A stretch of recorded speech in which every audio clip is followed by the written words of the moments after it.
పాపనపేట మండల వ్యాప్తంగా మంజూరైన కళ్యాణ లక్ష్మి షాదీ ముబారక్ 45 చెక్కులను మండల పరిషత్ కార్యాలయంలో శుక్రవారం ఆయా గ్రామాల లబ్ధిదారులకు మెదక్ ఎమ్మెల్యే మైనంపల్లి రోహిత్ రావు అందజేశారు. అనంతరం కార్యకర్తలతో కలిసి సుభాష్ చంద్రబోస్ విగ్రహం ప్రధాన కూడలి వద్ద కేటీఆర్ దిష్టి బొమ్మ దహనం చేశారు.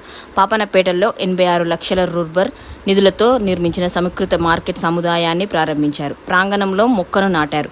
ఎన్కేపల్లి గ్రామంలో పార్టీ జెండా ఆవిష్కరించి పార్టీ చేరిన 15 మందికి హస్తం కండువా కప్పి ఆహ్వానించారు. ఈ సందర్భంగా కిసాన్ సెల్ జిల్లా అధ్యక్షులు ప్రభాకర్ రెడ్డి మాట్లాడుతూ బస్సులో పేద మహిళలు ఉచిత ప్రయాణం చేయడం పట్ల కేటీఆర్ దురుసుగా మాట్లాడారని ఖండించారు. తక్షణమే కేటీఆర్ మహిళలకు క్షమాపణ చెప్పాలని డిమాండ్ చేశారు. మండల తహసీల్దార్ లక్ష్మణ్ బాబు, కాంగ్రెస్ పార్టీ మండల అధ్యక్షులు గోవింద్ నాయక్, అధికార ప్రతినిధి శ్రీకాంతప్ప, నాయకులు ప్రశాంత్ రెడ్డి, మాజీ కోఆప్షన్ గౌస్ నిటలాక్షప్ప తదితరులు పాల్గొన్నారు. ఈ రాష్ట్రంలో గతంలో రాష్ట్ర ఐటీ మంత్రిగా పనిచేసినటువంటి సిరిసిల్ల శాసనసభ్యులు కల్వకుంట్ల తారక రామారావు గారు ఈ కాంగ్రెస్ పార్టీ ప్రభుత్వం గౌరవ ముఖ్యమంత్రి రేవంత్ రెడ్డి గారి నాయకత్వంలో ఏదైతే ఎన్నికల్లో హామీ ఇచ్చిన హామీలో భాగంగా రాష్ట్ర మహిళా సోదరీమణులందరికీ మరి ఆధార్ కార్డు మీద ఆర్టీసీ బస్సును ఉచిత ప్రయాణంగా ప్రకటించిండు. అది కార్యక్రమం అమలవుతుంది. ఆ విషయాన్ని దృష్టిలో పెట్టుకొని మంత్రి సీతక్క గారి మీద మాట్లాడుతూ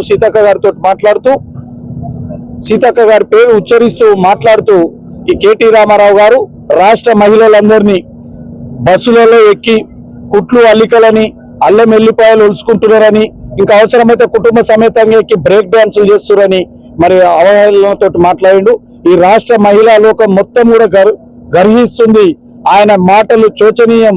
ఆయన మాటలను కాంగ్రెస్ పార్టీ యావత్ తెలంగాణ మహిళా సమాజం మొత్తం కూడా ఖండిస్తుంది. ఇలాంటి ఒక గౌరవప్రదమైన రాష్ట్ర మంత్రిగా పనిచేసి శాసనసభ్యులుగా పనిచేస్తూ మీరు అధికారంలో ఉన్నప్పుడు మీరు ఆ పనులు చేయలేరు. కాంగ్రెస్ పార్టీ ప్రభుత్వం ఎన్నికల్లో ఇచ్చిన హామీలను అన్నింటినీ అమలు చేస్తే మహిళల్లో కాంగ్రెస్ పార్టీ ప్రభుత్వం పట్ల అభిమానాలు చూపుతున్న అక్కస్తోటి మహిళా సోదరీమణులను కించపరిచినందుకు ఈ రోజు పాపన్నపేట మండల కేంద్రంలో మేమందరం ఎమ్మెల్యే గారి నాయకత్వంలో కేటీఆర్ దిష్టి బొమ్మ దగ్ధం చేయడం జరిగింది.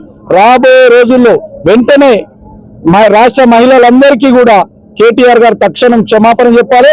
లేదంటే కేటీఆర్ గారిని మరి ఆయన నియోజకవర్గంలోనే కాదు ఈ రాష్ట్రంలో కూడా ఎక్కడికక్కడ మహిళా సోదరీమణులను తీసుకొచ్చి నిలదీస్తూ అవసరమైతే చీపురు గట్ట దెబ్బలు తినే సందర్భం వస్తుంది. పెద్ద మనసు చేసుకొని వెంటనే మహిళలందరికీ క్షమాపణ చెప్పాలని ఈ సందర్భంగా కాంగ్రెస్ పార్టీ నుంచి డిమాండ్ చేస్తున్నాం.